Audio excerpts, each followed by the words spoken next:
नमस्कार, exam happy by Jharkhand channel में आपका स्वागत है। तो दोस्तों जुड़ चुका हूं मैं यहां पर आप सभी सहायक अध्यापकों के आकलन परीक्षा की तैयारी को लेकर के। तो आकलन परीक्षा बहुत ही जल्द होने वाली है। आप सभी आकलन परीक्षा की तैयारी के लिए अवश्य जुड़ जाएंगे। अभी तक नहीं जुड़ पाए हैं तो आप सभी जुड़ जाएंगे। तो आज हम यहाँ पर देखिए आप लोगों के लिए कंप्लीट पर आधारित यह प्रश्न होगा और आपको यहाँ पर जैक मॉडल आधारित पर सारे एनसीईआरटी या ओब्लिक जैक का किताब जेसीईआरटी टेक्स्ट बुक पर सारा नोट्स और पीडीएफ बना बनाया हुआ मिल रहा है। आप सभी यहाँ से अभी के अभी परचेज करके जरूर पढ़ लेंगे। सारे सब्जेक्ट का नोट्स आपको सब्जेक्ट वाइज जो है 30 रुपये में परचेज कर सकते हैं यहाँ से, चाहे जिस सब्जेक्ट का आपको जेसीईआरटी टेक्स्ट बुक का नोट्स चाहिए, क्योंकि जैक ने स्पष्ट कर दिया है कि पाठ्यक्रम पर आधारित सारे प्रश्न ही आपको पूछे जाएंगे। तो आप पाठ्यक्रम जो आपकी टेक्स्ट बुक चलती है उस पर आधारित सारे नोट्स हाथ से लिखा हुआ बन गया है। आप यहाँ से जरूर परचेज कर लेंगे तो 30 रुपीज़ में आप खरीद सकते हैं और यहाँ से पढ़ सकते हैं। और सारे महत्वपूर्ण वैसे ही प्रश्नों को केवल आप देख सकते हैं जो आपके आकलन एग्जाम में आने वाले हैं और 351 रुपये में पूरी क्लासेज कर सकते हैं। इसमें कौन प्राकृतिक संसाधन है? 4 ऑप्शन है जिसमें आपको बताना है कि इसमें कौन प्राकृतिक संसाधन है। नदियां, मृदा, वन या सभी। ठीक है, तो आप यहाँ पर देख रहे हैं नदी हम लोग निर्माण नहीं कर सकते हैं। नदी जो है प्रकृति द्वारा प्रदत्त एक उपहार है। मृदा भी प्रकृति द्वारा ही दिया गया उपहार है और वन भी प्रकृति द्वारा दिया यह उपहार होता है। ठीक है, यानी इसमें सभी, यानी इसमें कौन प्राकृतिक संसाधन है? तो नदी भी प्राकृतिक संसाधन है, मृदा भी प्राकृतिक संसाधन है और वन भी प्राकृतिक संसाधन है। इसका राइट आंसर सभी हो जाएगा। निर्जीव संसाधनों से प्राप्त संसाधन कहलाते हैं। निर्जीव संसाधन से प्राप्त संसाधन कहलाते हैं जैव संसाधन, अजैव संसाधन, दोनों या कोई नहीं। ठीक है, देखिए यहाँ पर संसाधन जो होते हैं वो 2 प्रकार का होता है। एक निर्जीव से बन करके मिला हुआ रहता है और एक यहाँ पर सजीव से मिल करके बना हुआ होता है। ठीक है, तो निर्जीव से जो मिल करके बना होता है ना उसको हम लोग कहते हैं, देखिए अजैव संसाधन। क्या कहते हैं? अजैव संसाधन, क्योंकि उसमें जीव नहीं होते हैं। और जो सजीव से मिलकर बने हुए रहते हैं उसको हम लोग कहते हैं जैव संसाधन, क्योंकि उसमें जीव होता है। तो जिसमें जीव है तो सजीव में जीव होता है, तो जिसमें जीव है उसको जैव संसाधन और जिसमें जीव नहीं है उसको अजैव संसाधन के नाम से जानते हैं। ठीक है, तो इसका राइट आंसर हो जाएगा अजैव संसाधन। अगला प्रश्न है सजीव संसाधन से प्राप्त संसाधन क्या कहलाता है? तो आप ये हमने बताया था आपको इसी में कि सजीव में क्या होता है। बताइए, सजीव जो होते हैं उसमें जीव पाए जाते हैं। क्या पाए जाते हैं? जीव पाए जाते हैं। तो जिसमें जीव पाए जाते हैं वैसे संसाधन को हम लोग क्या कहते हैं? जैव संसाधन कहते हैं। ठीक है, जैव संसाधन कहते हैं। तो सजीव जो हो गए वो जैव संसाधन में जाएंगे, तो इसका राइट आंसर हो जाएगा जैव संसाधन। ठीक है, चलिए अगला देखिएगा।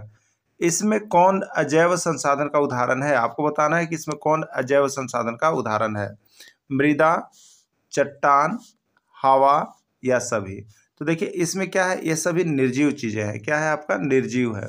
ये भी निर्जीव है, ये भी निर्जीव है। तो जो निर्जीव चीजें होती है जिसमें जीव नहीं होती है तो उसको हम लोग अजैव संसाधन के अंतर्गत रखते हैं। ठीक है, उसको किसके अंतर्गत रखते हैं? अजैव संसाधन के अंतर्गत रखते हैं जिसमें जीव नहीं होता। जिसमें जीव होता है उसमें जैव संसाधन के अंतर्गत रखते हैं। अगला प्रश्न है इसमें कौन जैव संसाधन है? आपको बताना है कि इसमें कौन जैव संसाधन है। पौधे, जंतु, मानव या सभी। ठीक है, तो सभी हरे पेड़ पौधे में क्या होता है? जीव होता है। जंतु, सभी जंतुओं में जीव होता है और मानव भी सजीव होते हैं। तो सजीव प्राणियों से बना हुआ संसाधन को हम लोग क्या कहते हैं? जैव संसाधन कहते हैं, जो सजीव प्राणी से मिलकर बना होता है। तो ये सभी इसका राइट आंसर हो जाएगा। इन सभी में जीव होते हैं, सजीव होते हैं, इसलिए ये जैव संसाधन का उदाहरण है। सभी इसका राइट आंसर होगा। ठीक है, अगला देखिए नोट्स बनाया हुआ है। जो यहाँ पर नोट्स परचेज करते हैं जितने भी सजीव हैं सभी जैव संसाधन के अंतर्गत आते हैं, आपको दिमाग में रख लेना है। ठीक है, चलिए अगला प्रश्न है इसमें कौन नवीकरणीय संसाधन का उदाहरण है? इसमें कौन नवीकरणीय संसाधन का उदाहरण है? वायु, जल, मिट्टी या सभी। ठीक है, इसमें कौन नवीकरणीय संसाधन का उदाहरण है? तो इसमें सभी होगा। इसका राइट आंसर सभी, यानी वायु भी नवीकरणीय है, मिट्टी भी नवीकरणीय है और जल भी नवीकरणीय है। यानी इसका एक बार उपयोग होने के बाद ये समाप्त नहीं होते हैं। ठीक है, और जो समाप्त होते हैं उपयोग करने के बाद उसको अनवीकरणीय में डालेंगे। तो इसका एक बार यूज किया जाए तो ऐसा नहीं है कि इसको फिर निर्माण होने में सैकड़ों करोड़ों वर्ष लग जाएगा, इसलिए इसमें नहीं होता है। ये हमेशा निर्माण होते ही रहता है, इसलिए इसको हम लोग जैव संसाधन के अंतर्गत रखते हैं या नवीकरणीय संसाधन जो है हम कहते हैं। ठीक है, तो ये नवीकरणीय संसाधन का उदाहरण होगा। इसका राइट आंसर सभी होगा। देखिए यहाँ पर नोट्स बनाया हुआ है कि वैसे संसाधन जिसको दोबारा बहुत जल्द ही निर्माण किया जा सकता है, नवीकरणीय संसाधन कहलाते हैं। हवा कुछ समय के लिए यदि बंद हो जाएगा तो उसका निर्माण नहीं किया जाता, हम लोग हवा कृत्रिम नहीं उसको बनाते हैं, ठीक है। तो ये जो है आपका नवीकरणीय संसाधन है। जल भी अपने आप निष्कासित होता रहता है, नवीकरणीय संसाधन है। इसमें कौन अनवीकरणीय संसाधन है? कोयला, पेट्रोलियम, प्राकृतिक गैस या सभी? इसमें कौन अनवीकरणीय संसाधन है? अनवीकरणीय संसाधन क्या है? वैसे संसाधन है जो एक बार समाप्त हो जाता है तो इसको निर्माण होने में लाखों करोड़ों वर्ष लग जाता है, उसके बाद निर्माण होता है, इसलिए इस सभी को अनवीकरणीय संसाधन कहते हैं। तो कोयला देखिए अनवीकरणीय संसाधन है, क्योंकि जो कोयले की खदान जहाँ से कोयला निकल जाती है फिर वहाँ पर कोयले का निर्माण होने में सैकड़ों वर्ष लग जाते हैं, तो कोयला अनवीकरणीय संसाधन है। पेट्रोलियम भी अनवीकरणीय संसाधन है, क्योंकि इसका ज़्यादा उपयोग किया जाए और एक बार समाप्त हो जाए तो वहाँ पर दोबारा तुरंत पर पेट्रोलियम का निर्माण नहीं हो पाता है, ठीक है। और प्राकृतिक गैस यह भी आपका यहाँ पर अनवीकरणीय संसाधन का उदाहरण है। तो याद रखिएगा एक फॉर्मूला है अनवीकरणीय संसाधन, यानी उसको हम लोग कहते हैं कोपेको। क्या कहते हैं? कोपेको, यानी कोयला, पेट्रोलियम और कोल गैस या प्राकृतिक गैस, ठीक है, इसी को कोपेको के नाम से जानते हैं। वैसे संसाधन जिसकी एक बार समाप्ति हो जाने के बाद दोबारा निर्माण होने में 100 से ज़्यादा वर्षों तक का समय लग जाता है, अनवीकरणीय संसाधन कहलाते हैं। इसलिए कोयला, पेट्रोलियम और प्राकृतिक गैस जो है ये अनवीकरणीय संसाधन का उदाहरण है। प्रधानमंत्री कौशल विकास योजना का शुभारंभ कब किया गया है? 2014 ईस्वी में, 2015 ईस्वी में, 2016 ईस्वी में या 2018 ईस्वी में? प्रधानमंत्री कौशल विकास योजना का शुभारंभ किया गया है कब? तो इसका राइट आंसर देखिए आपका सी, 2016 ईस्वी में कौशल विकास योजना का शुभारंभ किया गया है। इसमें कौन मानव निर्मित संसाधन है? आपको बताना है कि इसमें कौन जो है मानव निर्मित संसाधन है, मानव के द्वारा। तो मानव निर्मित संसाधन सबसे पहले हम जानेंगे किसे कहते हैं। तो वैसे संसाधन जो मानव ने बनाया है, जो मानव के द्वारा निर्मित संसाधन है, जो मानव के द्वारा बनाया गया है, जो मनुष्य बनाता है, वैसे संसाधन को मानव निर्मित संसाधन कहते हैं। जैसे कैंसर उपचार की औषधि की बात करेंगे तो दवा कोई भी बनाता हो तो वो फार्मासिस्ट लोग यहाँ पर करते हैं और वो मानव के द्वारा बनाया जाता है। तो जो मानव के द्वारा बनाया जाता है वो मानव निर्मित संसाधन है, यानी कैंसर उपचार की दवा ये मानव निर्मित संसाधन है, ठीक है। रेलगाड़ी का निर्माण, रेलगाड़ी का डब्बा का जो निर्माण होता है वो भी आदमी के द्वारा ही किया जाता है, मानव के द्वारा किया जाता है। रेलगाड़ी का डब्बा मानव ने बनाया है, इसलिए हम मानव निर्मित संसाधन है। सड़क का निर्माण, तो सड़क भी निर्माण जो है वो मानव ही कराता है, इसलिए यह मानव निर्मित संसाधन है। और अगला है डी, सभी। तो इसमें राइट आंसर क्या हो जाएगा? डी, सभी। यानी कैंसर उपचार की औषधि जो है वो भी आपको यहाँ पर है, रेलगाड़ी निर्माण का डब्बा वो भी मानव निर्मित संसाधन है, सड़क का निर्माण वो भी मानव निर्मित संसाधन है। इसका राइट आंसर सभी हो जाएगा, ठीक है। वे खनिज पदार्थ जिनसे धातु का निष्कर्षण किया जाता है कहलाते हैं। तो देखिए अंदर से जो आपका जैसे यहाँ से जो खनन करके जो खनिज पदार्थ निकाले जाते हैं, ठीक है, खनिज पदार्थ निकाले जाते हैं और उनसे फिर क्या होता है तो धातु का निष्कर्षण होता है, ठीक है। जैसे हम बात करें बॉक्साइट की, तो बॉक्साइट एक खनिज है जो खनन के फलस्वरूप निकाला गया। अब बॉक्साइट से क्या बनता है? तो बॉक्साइट से आपका बनता है एल्यूमिनियम, ठीक है।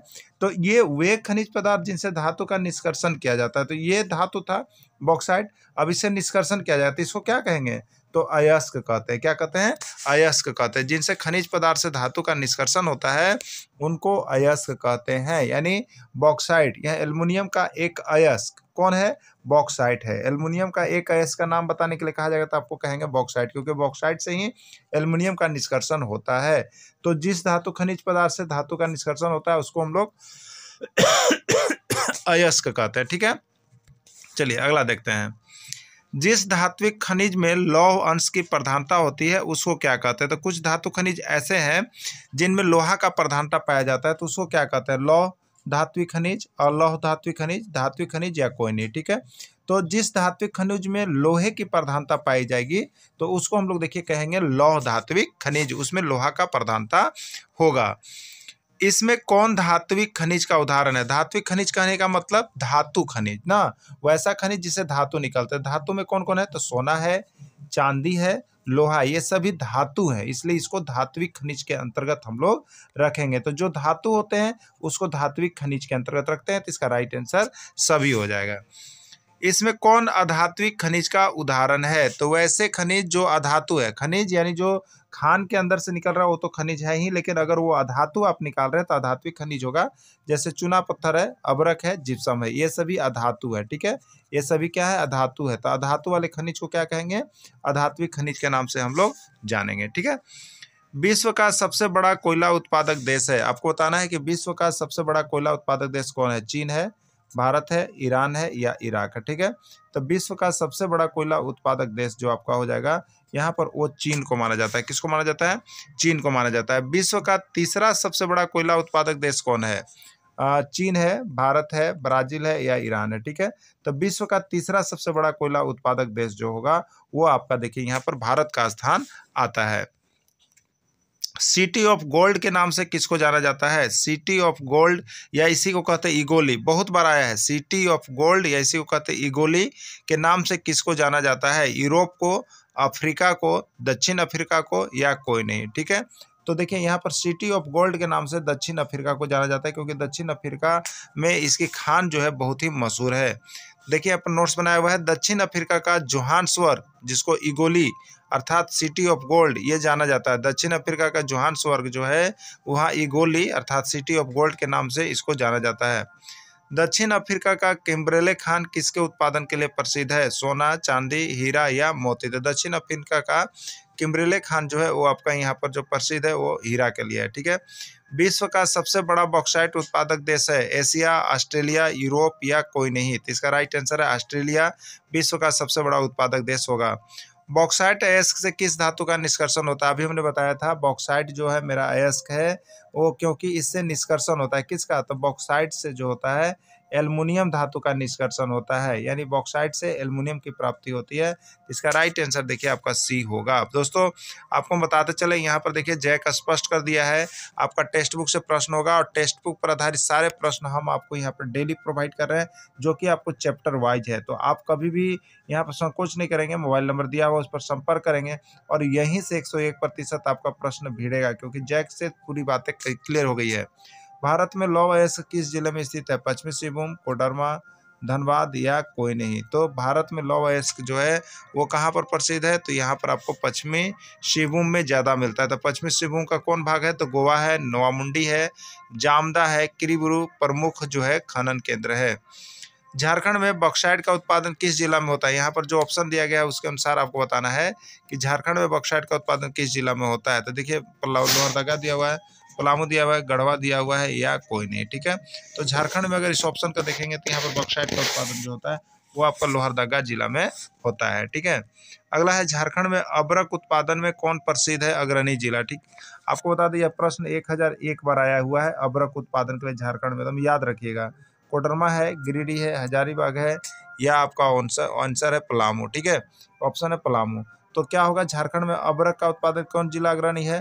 तो देखिए कोडरमा जिला जो है अबरक उत्पादन के लिए प्रसिद्ध। याद रखिएगा कोडरमा का नाम बहुत फेमस नाम है, और ये किससे जुड़ा हुआ है? माइका से जुड़ा हुआ है, अबरक से जुड़ा हुआ है, ढिबरा से जुड़ा हुआ है। ठीक है, चलिए अगला है, झारखंड में स्वर्ण या सोना पाया जाता है कहाँ पे? स्वर्ण रेखा नदी में, पलामू में, गढ़वा में या लातेहार में। तो झारखंड में जो सोना की बात कही जाती है तो वो स्वर्ण रेखा नदी में पाया जाता है। अगला है, खनिज किस प्रकार का संसाधन है? खनिज जो हम लोग निकालते हैं धरती के अंदर से वो किस प्रकार का संसाधन होगा? नवीकरणीय, अनवीकरणीय, सुलभ या कोई नहीं। ठीक है, तो नवीकरणीय संसाधन तो वे हैं जो कि बहुत कम समय में दोबारा पुनः प्राप्त किए जा सकते हैं, और अनवीकरणीय संसाधन वे हैं जिनका एक बार समाप्त हो जाने के बाद निर्माण होने लाखों वर्ष लग जाते हैं, वो होते हैं। तो देखिए यहाँ पर खनिज जो होते हैं एक बार वहाँ से निकल जाता है तो इसका निर्माण होने लाखों वर्ष लग जाता है, इसलिए इसको अनवीकरणीय संसाधन हम लोग कहते हैं। अगला है, इसमें कौन जीवाश्म ईंधन है? कोयला, पेट्रोलियम, प्राकृतिक गैस या कोई नहीं। ठीक है, तो एक चीज याद रखिएगा, एक फार्मूला है कोपेको, यानी कोयला, पेट्रोलियम और कोल गैस या प्राकृतिक गैस, ये सभी जीवाश्म ईंधन के उदाहरण आते हैं। ठीक है, तो इसका राइट आंसर सभी हो जाएगा। कोपेको देखिए यहाँ पर लिखा हुआ है, नोट्स बनाया हुआ है। इनमें कौन परंपरागत ऊर्जा के स्रोत है? परंपरागत ऊर्जा के स्रोत का मतलब है कि जिस ऊर्जा का हम परंपरा से यानी सदियों से करते आ रहे हैं उसी को परंपरागत ऊर्जा स्रोत कहते हैं। परंपरा से चला रहा हमारा लाइफ टाइम, माँ पिताजी बाबा, सबसे ये परंपरा चली आ रही है। जो परंपरा सदियों से चली आ रही है उसको हम लोग कहते हैं परंपरागत ऊर्जा स्रोत, ठीक है। तो इसमें कौन है, कोयला है, पेट्रोलियम है, प्राकृतिक गैस है या सभी है। इसका राइट आंसर देखिए हो जाएगा सभी, क्योंकि सभी जो है आपका परंपरागत ऊर्जा का स्रोत है। अगला है, जिस खनिज का प्रयोग सदियों से परंपरा से चला आ रहा है उसे परंपरागत ऊर्जा स्रोत कहते हैं। देखिए नोट्स बना हुआ है, कितना अच्छा नोट्स है। तो आप सभी अभी के अभी जुड़ करके नोट्स ले लीजिएगा, ठीक है।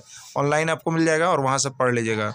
उद्योग की जननी कहा जाता है कोयला, पेट्रोलियम, बॉक्साइट या लोहा। उद्योग की जननी किससे कहा जाता है, तो उद्योग की जननी जो है आपको कोयला को कहा जाता है। कोयला किस प्रकार के चट्टानों में पाया जाता है, बहुत ही इंपॉर्टेंट क्वेश्चन है। कोयला किस प्रकार चट्टानों में पाया जाता है, 1001 बार आया हुआ भी है। आग्नेय में, अवसादी में, कायांतरित या कोई नहीं, ठीक है। तो कोयला जो होता है चट्टानों में पाया जाता है, वो किस प्रकार चट्टानों में पाया जाता है, तो अवसादी चट्टानों में पाया जाता है। सबसे उच्च किस्म का कोयला किसको माना जाता है, एंथ्रासाइट, बिटुमिनस, लिग्नाइट या कोई नहीं, ठीक है। तो सबसे उच्च किस्म का जो कोयला माना जाता है उसको हम लोग मानते हैं एंथ्रासाइट। किसको मानते हैं, एंथ्रासाइट को सबसे उच्च कोटि या किस्म का कोयला मानते हैं। झारखंड में कोयला उत्पादक देश है, झरिया, धनबाद, गिरिडीह या सभी। तो इसका राइट आंसर सभी हो जाएगा। झारखंड में किस प्रकार का कोयला पाया जाता है, एंथ्रासाइट, बिटुमिनस, पीट या कोई नहीं, ठीक है। तो झारखंड में जो ज्यादा कोयला पाया जाता है वो बिटुमिनस प्रकार का कोयला पाया जाता है आपको झारखंड में। झारखंड में पहली बार कोयला उत्खनन किस वर्ष हुआ, 1802 ईस्वी, 1806 ईस्वी, 1894 ईस्वी या कोई नहीं। तो झारखंड में पहली बार कोयला का जो उत्खनन है वो 1894 ईस्वी में हुआ था, ठीक है। 1894 ईस्वी में झरिया, धनबाद में प्रारंभ हुआ था। पेट्रोलियम किस प्रकार के सेलों में पाया जाता है, अग्नेय सेल, अवसादी सेल, केंद्रित सेल या कोई नहीं। तो पेट्रोलियम जो होता है वो यहाँ पर देखिए अवसादी सेलों में पाया जाता है। अवसादी सेल में पेट्रोलियम पाया जाता है। सबसे अधिक खनिज जो होते हैं कोई भी वो अवसादी सेल में पाया जाता है। काला सोना किसको कहते हैं, कोयला को, पेट्रोलियम को, कोल गैस को या कोई नहीं। देखिए ये जेटेट में 2 बार आया है और अभी तक 1001 बार आया है काला सोना। ये बहुत इंपॉर्टेंट क्वेश्चन है। तो देखिए आर्थिक महत्व के कारण काला सोना जो होता है वो आपको पेट्रोलियम को कहा जाता है, ठीक है। काला सोना किसको कहते हैं, पेट्रोलियम को कहते हैं, आर्थिक महत्व के कारण। भारत में पेट्रोलियम उत्पादक प्रमुख क्षेत्र है, असम का डिगबोई, बॉम्बे का हाई, गुजरात में खंपारकारी। ये बिल्कुल सही है। सभी जितने भी आप देख रहे हैं, असम का डिगबोई ये भी पेट्रोलियम उत्पादक है, बॉम्बे हाई ये भी पेट्रोलियम उत्पादक है, गुजरात में खंभात ये भी पेट्रोलियम उत्पादक है। इसका राइट आंसर सभी हो जाएगा, ठीक है। चलिए अगला देखिएगा, विश्व में प्रथम तेल का कुआं, कुछ नोट्स है आप देख लेंगे। विश्व में प्रथम तेल का कुआं 1859 ईस्वी में पेलिसबेनिया, संयुक्त राज्य अमेरिका में खोजा गया है। भारत में प्रथम तेल का कुआं 1890 ईस्वी में असम के डिगबोई में खोदा गया था, ठीक है। तो भारत में प्रथम तेल का कुआं कहाँ खोदा गया, 1890 ईस्वी असम के डिगबोई में। दोनों प्रश्न जो है आपका बहुत इंपॉर्टेंट है परीक्षा की दृष्टि से, एक बार जरूर देख लीजिएगा। झारखंड में जल विद्युत उत्पादन का प्रारंभ किस परियोजना के साथ हुआ। देखिए ये आपको झारखंड से भी प्रश्न आता है, तो झारखंड से जो आता जाता मिल रहा है उसको दे रहे हैं। झारखंड में जल विद्युत उत्पादन का प्रारंभ किस परियोजना के साथ हुआ, दामोदर नदी घाटी, भाखड़ा नगर परियोजना, स्वर्ण करे या कोई नहीं। तो देखिए इसमें यहाँ पर मुख्य रूप से जो आता है वो आपका आता है दामोदर नदी घाटी परियोजना। डीवीसी दामोदर नदी घाटी परियोजना की स्थापना कब हुई, ठीक है। तो इसका राइट आंसर देखिए 1948 ईस्वी, 1948 ईस्वी में हुआ। विश्व का प्रथम जल विद्युत केंद्र 1878 ईस्वी में कहाँ स्थापित किया गया, विश्व का। तो विश्व का प्रथम जल विद्युत केंद्र जो है आपका ब्रिटेन में स्थापित किया गया। भारत में प्रथम जल विद्युत केंद्र कहाँ स्थापित किया गया, कर्नाटक में सरस्वती नदी, दामोदर नदी घाटी झारखंड में, कोलकारो नदी परियोजना कलकत्ता में या नागार्जुन सागर में आंध्र प्रदेश में। तो भारत में प्रथम जल विद्युत केंद्र जो है स्थापित किया गया है वो कर्नाटक में सरस्वती नदी पर किया गया है, ठीक है। चलिए अगला है, इसमें कौन ऊर्जा के गैर परंपरागत स्रोत है, यानी जो परंपरा का स्रोत है, जो परंपरा सदियों से चला रहा है उसको छोड़ करके भी यदि हम किसी ऊर्जा के स्रोत का प्रयोग करते हैं तो उसको गैर परंपरागत ऊर्जा स्रोत कहते हैं, जिसमें सौर ऊर्जा, पवन ऊर्जा, ज्वारीय ऊर्जा या सभी। तो ये सभी इसका राइट आंसर होगा, ठीक है। इसका राइट आंसर सभी हो जाएगा। अगला है, सौर ऊर्जा का उपयोग किया जाता है सौर कुकर में, सौर तापक में, सोलर कुकर में या सभी में। तो इसका राइट आंसर देखिए सभी में हो जाएगा। अगला, विश्व का सबसे बड़ा पवन ऊर्जा उत्पादक देश है चीन, अरब, संयुक्त राज्य अमेरिका या कनाडा। तो सबसे बड़ा पवन ऊर्जा उत्पादक देश जो है वो आपको चीन को ही माना जाता है, ठीक है। किसको माना जाता है, चीन को माना जाता है सबसे बड़ा पवन ऊर्जा उत्पादक केंद्र, ठीक है। अब देखिएगा यहाँ पर जो अगला प्रश्न आपका हो जाएगा वो है आपका, यहाँ पर देखिएगा भारत में पवन ऊर्जा का उत्पादन सबसे अधिक किस राज्य में होता है। तो पवन ऊर्जा का उत्पादन सबसे अधिक तमिलनाडु में होता है। परमाणु ऊर्जा से जुड़ी हुई धातु है, परमाणु ऊर्जा में जुड़ी हुई धातु जिसका प्रयोग किया जाता है यूरेनियम, थोरियम, ए और बी दोनों कोई नहीं, तो यूरेनियम और थोरियम दोनों का प्रयोग किया जाता है।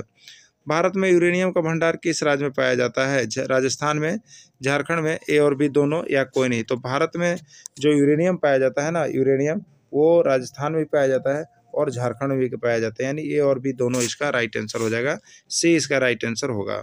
यूरेनियम का भंडार झारखंड में कहाँ पाया जाता है? यूरेनियम का भंडार झारखंड में कहाँ पाया जाता है? 101 बारी प्रश्न आ गया है, इसलिए बहुत इंपॉर्टेंट प्रश्न है, इसको देख लीजिएगा। जादूगोड़ा, कर्णपुर, आम्रपाली या कोई नहीं। तो जादूगोड़ा में जो होता है, झारखंड के जादूगोड़ा में यूरेनियम का भंडार पाया जाता है, ठीक है। झारखंड के जादूगोड़ा में यूरेनियम का भंडार आपको पाया जाता है। ये प्रश्न आपको बता दें 1001 बार अभी तक आया हुआ है, इसको कमजोर समझना ही नहीं है, क्योंकि यह प्रश्न बार बार आपको जो है यहाँ पर रिपीट कर दे रहा है ना। अगला है यहाँ पर, झारखंड के पूर्वी सिंहभूम जिला स्थित जादूगोड़ा में यूरेनियम का भंडार पाया जाता है। झारखंड में जादूगोड़ा किस लिए प्रसिद्ध है? झारखंड में जादूगोड़ा किस लिए प्रसिद्ध है? यूरेनियम के लिए, थोरियम के लिए, क्रायोलाइट के लिए, कोई नहीं। तो झारखंड में जादूगोड़ा जो है आपका यूरेनियम के लिए प्रसिद्ध है, ठीक है। यूरेनियम के लिए प्रसिद्ध है झारखंड का जादूगोड़ा। तो ये जादूगोड़ा जो है ना, अब तक 1001 बार आपको पूछ दिया गया है, ये कम नहीं है, इसलिए जादूगोड़ा एकदम दिमाग में बना लीजिएगा कि आ रहा है आपके एग्जाम में। थोरियम सबसे अधिक भारत के किस राज्य में पाया जाता है? कर्नाटक में, केरल में, झारखंड में या मध्य प्रदेश में। तो थोरियम जो है परमाणु ऊर्जा केंद्र है, वो आपका पाया जाता है, देखिए केरल में सबसे ज़्यादा। थोरियम किस प्रकार के बालू में पाया जाता है? थोरियम जो होता है वो बालू में पाया जाता है, तो किस प्रकार के बालू में? क्रायोनोजाइट बालू, थ्रायोनोजाइट बालू, मोनोजाइट बालू या कोई नहीं। तो क्रोमियम के लिए देखिए होता है, थोरियम के लिए मोनोजाइट बालू में यह पाया जाता है, कौन? थोरियम। अगला है कल्पकम तमिलनाडु विद्युत परियोजना कहाँ पर है? कल्पकम जो है विद्युत परियोजना, ये कहाँ पर आपका है, ठीक है। तो देखिए कल्पकम जो है आपका, वो यहाँ पर परमाणु जल विद्युत केंद्र जो है, वो आपको सबसे ज़्यादा जो पाया जाता है वो आपको तमिलनाडु में पाया जाता है, ठीक है। कहाँ पाया जाता है? आपका तमिलनाडु में पाया जाता है। तो ये यूरेनियम हो गया था पूर्वी सिंहभूम। अब देखिएगा यहाँ पर थोरियम, थोरियम का भी हो गया था। कल्पकम जो है कहाँ पर है? तो ये तमिलनाडु में है, चलिए हो गया। तारापुर परमाणु ऊर्जा केंद्र किस राज्य में स्थित है? महाराष्ट्र, कर्नाटक, उत्तर प्रदेश या कोई नहीं, ठीक है। तो तारापुर जो है आपका वो महाराष्ट्र में स्थित है। रावतभट्ट परमाणु ऊर्जा केंद्र कहाँ स्थित है? राजस्थान, महाराष्ट्र, उत्तर प्रदेश या सभी। तो रावतभट्ट परमाणु ऊर्जा केंद्र जो है वो आपका राजस्थान में ही स्थित है। रावतभट्ट मतलब राजस्थान। भारत का प्रथम परमाणु ऊर्जा केंद्र रिएक्टर किस राज्य में स्थापित किया गया था? महाराष्ट्र में, कर्नाटक में, आंध्र प्रदेश में या गुजरात में, ठीक है। भारत का प्रथम परमाणु ऊर्जा केंद्र यह महाराष्ट्र में हुआ था। तारापुर परमाणु ऊर्जा केंद्र जो कि महाराष्ट्र राज्य में स्थित है, यह प्रथम परमाणु ऊर्जा केंद्र है भारत का।